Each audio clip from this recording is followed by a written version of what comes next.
आज मी रव्याचा केक बनवणार आहे। त्यासाठी इथे मी मिक्सरचा भांडे घेतलेले आहे। यामध्ये पाऊण वाटी रवा घेऊयात। तर रवा जाड किंवा बारीक कुठलाही चालेल, कारण आपण नंतर हे बारीकच करणार आहोत। आणि अर्धी वाटीपेक्षाही थोडंसं साखर घेऊयात आणि मिक्सरवर एकदम बारीक असं याचं पावडर बनवून घेऊयात। तर इथे अशा प्रकारे मी इथे एकदम बारीक असं पावडर बनवून घेतलेले आहे। आता हे एका भांड्यामध्ये काढून घेऊयात। आता यामध्ये आपण 1 टीस्पून बेकिंग पावडर घालूयात आणि हाफ टीस्पून इथे मी बेकिंग सोडा घातलेले आहे।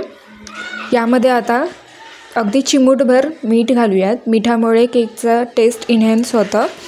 तर आता हे सर्व चांगलं असं मिक्स करून घेऊयात। बेकिंग पावडर, बेकिंग सोडा, मीठ ह्या रव्यामध्ये व्यवस्थित असं मिक्स झालं पाहिजे, म्हणजे केक मस्त असं स्पंजी होतं। सर्व चांगलं असं मिक्स करून झालं की आता यामध्ये 4 टेबलस्पून मिल्क पावडर घालूया। स्किम मिल्क पावडर किंवा डेअरी व्हाईटनर घातलं तरीही चालेल। अर्धी वाटी खोबऱ्याचं कीस घालूयात। सुक्या खोबऱ्याचं कीस घातलेले आहे। डेसिकेटेड कोकोनट असेल ते वापरलं तरीही चालेल। तर आता यामध्ये अर्धी वाटी दही घालूयात। रूम टेम्परेचरवरचं इथे हे दही आहे। आणि पाव वाटी यामध्ये तेल घालूयात। तर इथे मी रिफाईंड तेल वापरलेले आहे। तुम्हाला हवं असेल तर बटर वापरलं तरीही चालेल। आणि हे आता व्यवस्थित असं मिक्स करून घेऊयात। आता यामध्ये अर्धा कप किंवा अर्धी वाटी इथे मी कोमट दूध घातले आहे। कोमट दूध घातल्यामुळे रवा चांगला असं लवकर भिजलं जातं। तर आता हे व्यवस्थित असं मिक्स करून घेऊयात। तर इथे मी थोडं थोडं करून यामध्ये दूध ॲड केलेले आहे। तर व्यवस्थितरित्या आपल्याला हे मिक्स करून घ्यायचं आहे। तर इथे मिश्रण थोडंसं घट्ट वाटत आहे, यामुळे मी अजून थोडंसं दूध घातलेले आहे। एकूण इथे हे अर्धा वाटी दूध या केकसाठी वापरलेले आहे।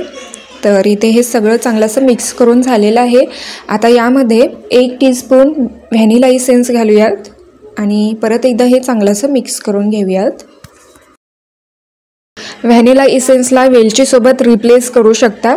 तर इथे हे व्यवस्थित असं मिक्स करून झालेलं आहे आणि इथे हे केकचं बॅटर बनवून झालेलं आहे। तर आता आपण केक बेक करून घेऊयात। तर इथे हे केकच्या टिनला तेलाने ग्रीस करून घेऊयात। तर व्यवस्थित असं सर्व बाजूने तेल लावून घ्यायचं आहे। आता हे केकचं बॅटर आपण या केक टिनमध्ये ओतून घेऊयात। तर या कन्सिस्टन्सीमध्ये इथे हे केकचं बॅटर बनवून झालेलं आहे आणि 2-3 वेळा या टिनला टॅप करून घेऊयात।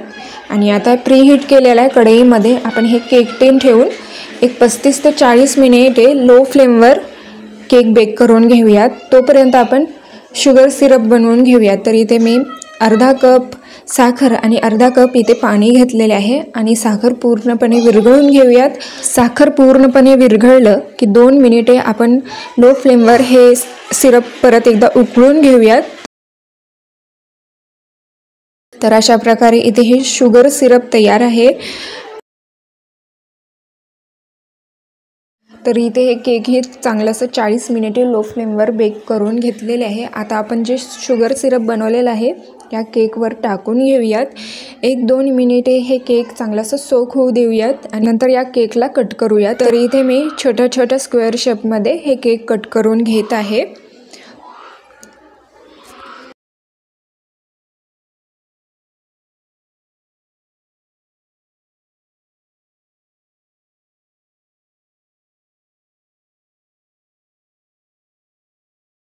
केक कट करून झालं की यावर मी डेसिकेटेड कोकोनट घातलेले आहे। तुम्हाला हवं असेल तर कुठल्याही ड्रायफ्रूट्सचे तुकडे घातलं तरीही चालेल। तर अशा प्रकारे इथे हे रव्याचा केक बनवून झालेला आहे। मस्त असं स्पंजी झालेला आहे। तर अशा प्रकारे इथे हे विदाऊट ओव्हन कढईमध्ये रव्याचा केक बनवून झालेला आहे। चला तर मग परत भेटूयात अशाच एका नवीन रेसिपीसोबत।